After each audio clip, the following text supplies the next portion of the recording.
fight. How was the Canucks game the other day? We saw you there on the big screen. It was your first hockey game, is my understanding. Yeah, it was very cool. I like how you guys here and in the States, you really make a show out of everything. It's very cool to be there. I like the violence a little bit. I didn't really care too much about the pucks being scored, but I like the checks and stuff. We didn't get a real fight, unfortunately, but was nice to see. So as far as this main event goes, it was supposed to be Anthony Hernandez, and then when he was out, there was some talk about Paulo Costa. How close was that fight to being made, in your opinion? It was close. If he'd said yes, then we would be fighting now. Okay, so you believe that he turned down the fight? He came back with like I wanted to be 3 rounds. I wanted to be a catchweight, and we said okay, we'll move on. This is. Yeah. Did that surprise you at all? That he was. I'd imagine him to be chomping at the bit to fight me, but no. Yeah, and was it just Paulo and Brendan as far as opponents, or was there anyone else that name that you heard of? Yeah, we kind of basically just went down the list from whoever was available and came off a win. And the first one to say yes was Brandon, so I was very happy that he did. And then Brendan was in here already. I guess you guys trained very briefly, maybe once, a while ago. Like, you must have been pretty familiar with Brendan before taking this fight. Yeah, he has a lot of experience. I've seen all of his fights, of course, and I know a lot about him, but I don't really know him as a person. We've never really trained together. Yeah. Who did you get to work with as far as training partners for this fight? A lot of good guys at Killcliff, like endless good guys there. Was able to work with Robbie a lot. Robbie Lawler was very interesting because of the tips he gave me as a fellow southpaw. It's very, very good stuff. I've been doing a lot of rolling at Wagner Horseshoes, which was very cool as well. Got to train with him a lot, with his son. With Bushesha, did a lot of rounds with him. So yeah, it was good, cool. Were there any training partners at Killcliff that didn't want to work with you, maybe out of friendship to Brendan, or you didn't run into that issue? Nah, not really. Everybody hates the guy, so I don't know. Why do you think they don't like him? No, I'm just kidding. Okay, gotcha. It was, of course, like a little bit of a joke. In the beginning, when I took the fight, I said he might be here in a couple days joining us. But I think everybody's professional. Everybody wanted to work with me. No issues. Only Henry stayed neutral and didn't want to come and coach this time, but the rest was all good. The implications for this fight are pretty big. Do you think it's a positive sign that they haven't announced that Imovov's getting the shot and that they're going to wait to see what happens with this fight? Yeah, Imovov's not getting the shot, so that's why they didn't announce it. Fair enough. And then one other thing, kind of looking at the champ right now with Chimaev and how dominant he was. Not looking past Brendan, I'm the guy asking the question, but I'm sure you look at a fight with you and Chimaev. Just how do you feel like stylistically you match up against him? Yeah, it'd be a very cool fight. I imagine like very spectacular grappling exchanges, and his striking, we haven't seen it a lot in the UFC, but his striking is pretty cool too. He's decent boxing. He's been working with a boxing coach for a very long time, Olympic boxer. And the times we trained, I thought his boxing was very crisp as well. Yeah, be an amazing matchup. I think I have a lot to offer in that fight, in the grappling and in the striking. So hope we see it soon. And just last one for me, were you surprised that Duplessis struggled so much with the takedowns, or does that speak more to just how great Chimaev is at his grappling? Both, I think. It really surprised me. Like, I didn't expect it to go this way at all. But if you look at Dricus' posture, he's always like a bit bent, and that makes it a lot harder to get into a sprawl and defend well in takedown. So it makes sense there.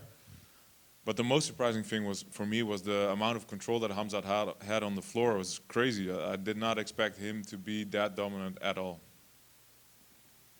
Reinier right here. Yeah. It is mixed martial arts, but that having been said, you guys both have your black belts. Is this an area that you'd want to test Brendan in? 100%. I'm always going to see if I can choke a guy, yeah. Good stuff. And, we saw Ong La retire recently. He Yeah, was a big part cool. of your early career. And Brendan actually mentioned him as a reason why he's always wanted to fight you. He says he wants to avenge that loss. So, just if you can, just speak to like how big a part of your career was that kind of Ong La rivalry? Yeah, it was a big part of my career at the time. And it eventually led to me getting in contact with Henry and with the guys over at Killcliff. So it kind of put me in the place I'm training at now as well. It was the first time I really achieved something big in martial arts, you know what I mean? Getting the belt for the first time over there, and then getting the second belt as well. The first fight was very much what I imagined it to be as well, getting his back, choking him out in the first round. And nowadays, he's one of the main guys I work with. He's a very good coach, and it was very, very heartwarming to see him in his retirement fight. I don't think it's really his retirement fight, but to see him go out like that was amazing. To be honest, I was a bit worried when the fight got announced and when he was going into the fight.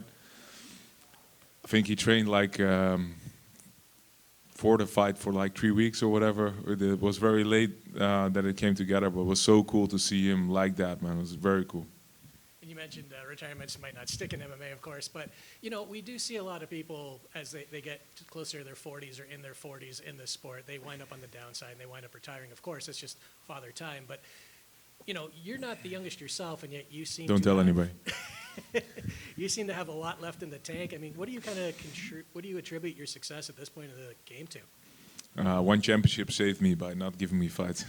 Thank you, one championship. One over here, Reinier. Yeah. Brendan Allen was here earlier today, and we were talking about your previous UFC fights, and he sort of discredited a lot of them. Robert Whittaker was old, Bo Nickel was too young in his career, Kevin Holland's over the hill. How do you feel when you hear people trying to discredit the quality of wins that you have in the UFC? How do Rob Whittaker and Kevin Holland feel if he's disrespectful to him? Not good, I imagine. You should take it up with them. Yeah, he should take it up with them.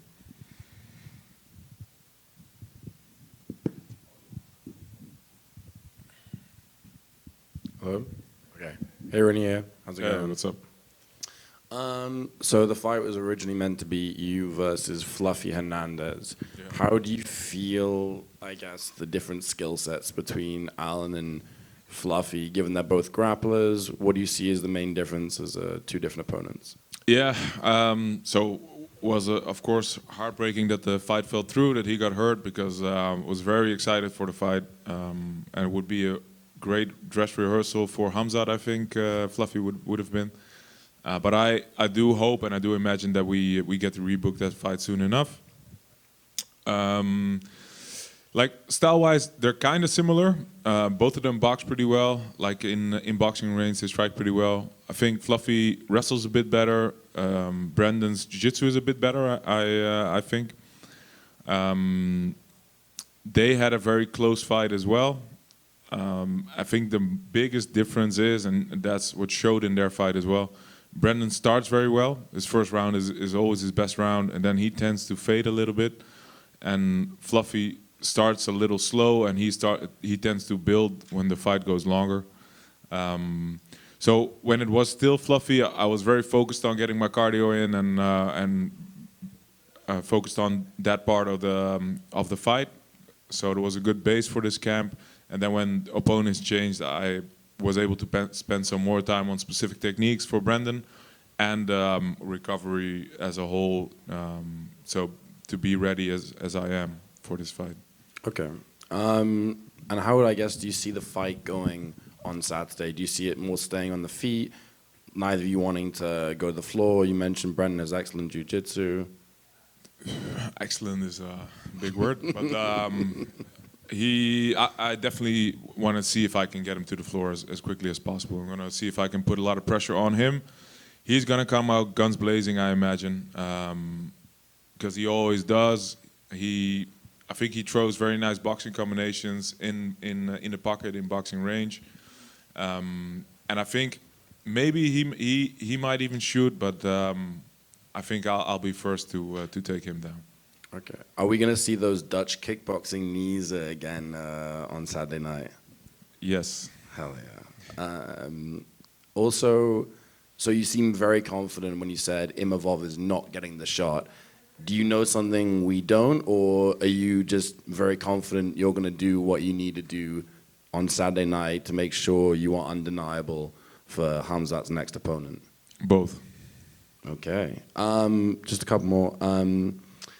You mentioned in an interview recently that DDP needs to improve his jiu-jitsu on the bottom. Is that something you feel that you're more equipped to deal with than him? You think your counter wrestling's better than him? Were you to face Hamzat, let's say sometime next year, if you win on Saturday night? Yeah, I think so. Most importantly, Hamza didn't get tired at all because he got the takedown, exploded for a couple seconds, got on top, and then was able to rest afterwards. So I think anybody who's going to beat Hamza should be able to stop his takedowns at least for a while, so make him work harder to get a takedown.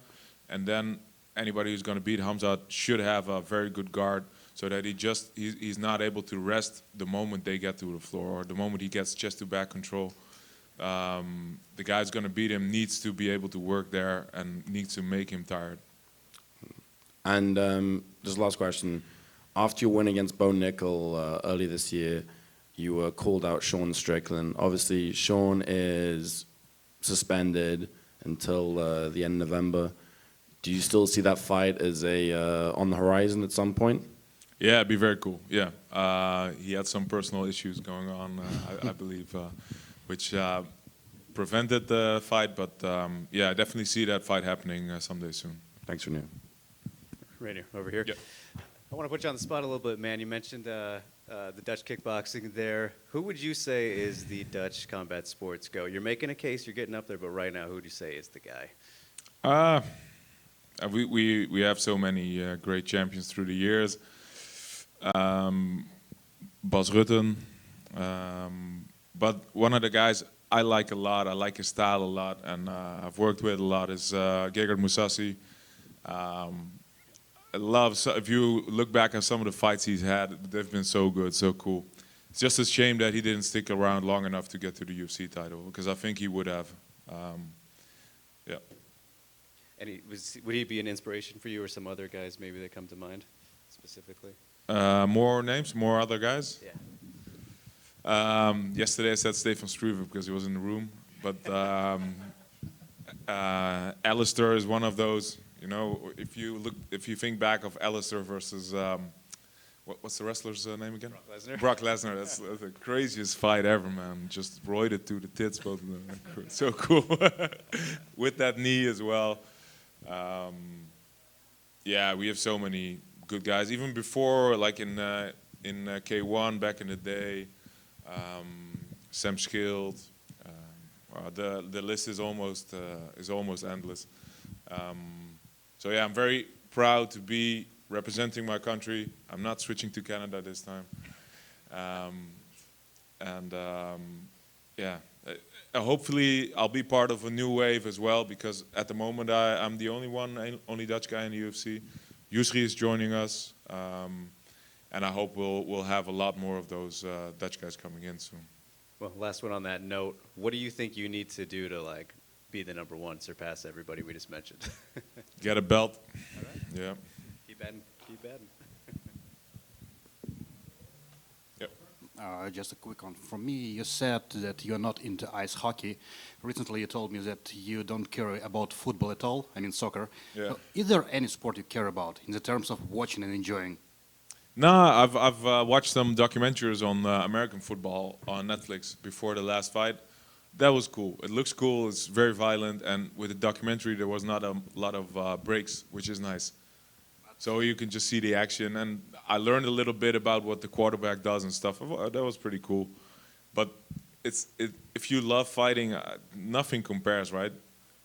Even there, sitting at the NHL game, I don't care if the puck goes in the net. I want to see these guys fight.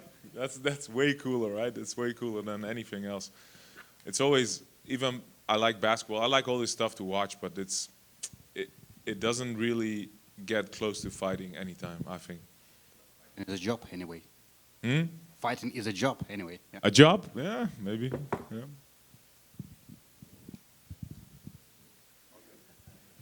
Got it? Yeah. You got it, Mike?